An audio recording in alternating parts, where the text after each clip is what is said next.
नमस्कार। हमारे ध्यान में एक नया चीज पता लगा। जैसे कोई कोई भगवान अपना रूप को बहुत बड़ा करना चाहते हैं, जिसको विशाल करना चाहते हैं। जैसे बजरंगबली ने समुद्र लांघने वक्त किया था, वो कैसे करते हैं ये महसूस हुआ। हम आपको किसी वीडियो में बताए हैं, कल्कि का हम दर्शन किए थे, बहुत बड़ा विशाल रूप देखे हुए थे। वो कैसे हुआ था, कैसे करते हैं, किताब में क्या लिखा हुआ है ये हमको पता नहीं है, लेकिन हम ध्यान में बैठ के महसूस करते हैं कि कैसे होता है। इसका ज्ञान मिला और हम आप लोगों से शेयर कर रहे हैं। सबसे पहले ये चीज सोचे कि जब शरीर को बड़ा किए तो हाथ में कड़ा होगा। जैसे बजरंगबली के विषय में बोले कि हाथ में कड़ा होगा, हाथ में गद्दा होगा, वो लाल रंग का धोती कुर्ता पहने हुए होंगे। तो क्या शरीर बड़ा हुआ, धोती कुर्ता भी बड़ा हुआ? क्या कड़ा भी बड़ा हुआ? क्या गद्दा भी बड़ा हुआ? या केवल शरीर बड़ा हुआ? कैसे ये सब चीज बड़ा हो जाता है? तो इसका ज्ञान मिला।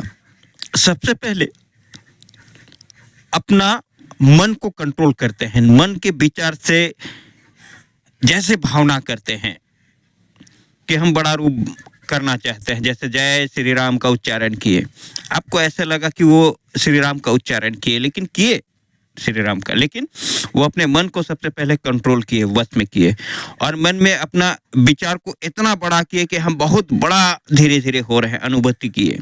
उसके बाद अपना मन से वो ये सोचे कि मेरा जितना भी शरीर में पहना हुआ अस्त्र है, जितना भी साथ में शरीर है, शरीर में पहना हुआ अस्त्र है, हाथ में पकड़ा हुआ अस्त्र है, शरीर में जितना चीज है वो सब भी साथ में बड़ा हो रहा है। वो हम ऐसा टीवी में देखते हैं कि जय श्री राम बोले वो तुरंत बड़ा हो गए। तो ऐसा नहीं है, हम ऐसा नहीं दिखा हमको। वो धीरे धीरे ध्यान में गए, अपने मन को कंट्रोल तो करते ही थे, अपने मन को कंट्रोल किए, वो फील करने लगे कि मेरा शरीर बहुत बड़ा हो रहा है।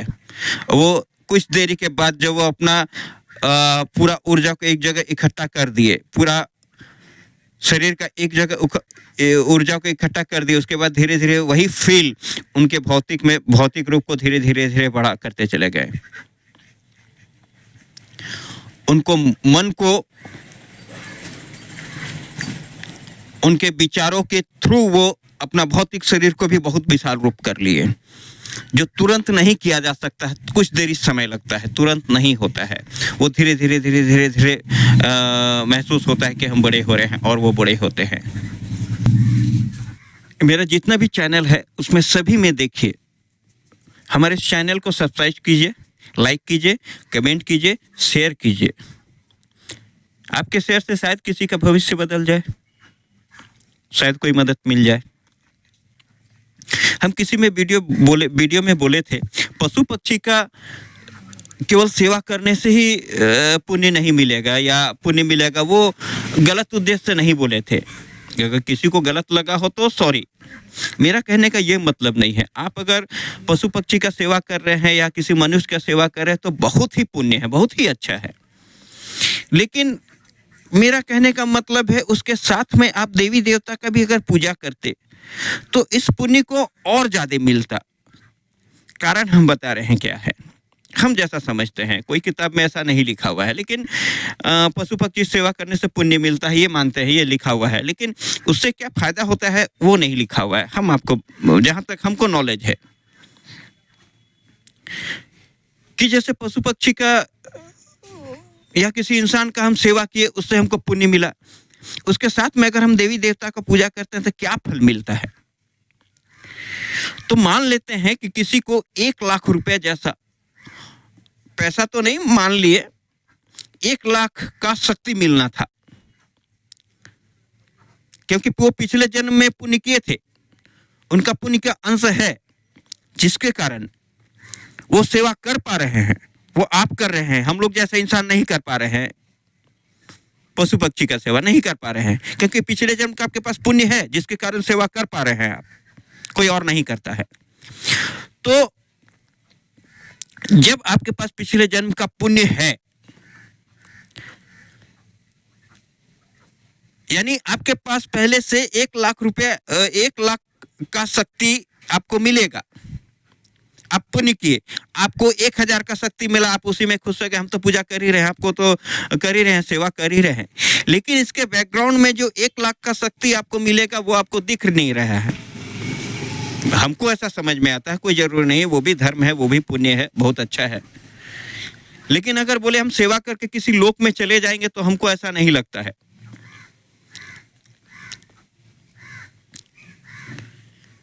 तो किसी का सेवा अगर करते हैं, उसके बाद हम पूजा पाठ करते हैं,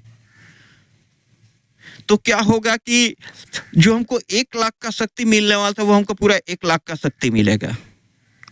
अगर 3 महीना ऐसा कोई पूजा पाठ करे और पशु पक्षी ये सब का सेवा करे तो उसको धीरे धीरे उसका लाइफ चेंज हो जाएगा, अवश्य होगा।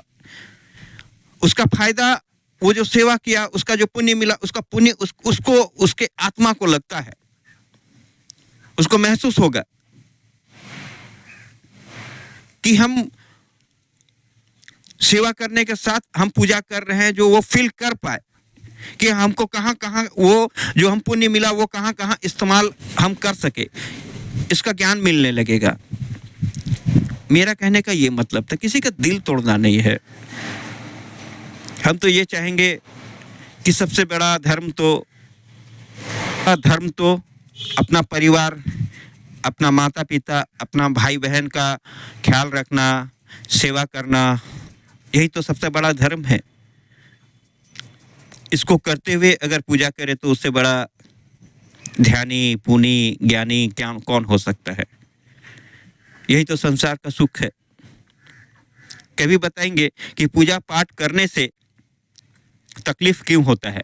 वीडियो में बहुत कोई देखे होंगे, किताब में बहुत कुछ लिखा होगा, लेकिन हम कहीं भी कोई किताब मेरे पास नहीं है और शायद हम किताबी ज्ञान नहीं देते हैं। मेरा ही जो बोला हुआ है, जो ज्ञान है, मेरा ही ध्यान से जो हमको ज्ञान मिलता है वही बोलते हैं।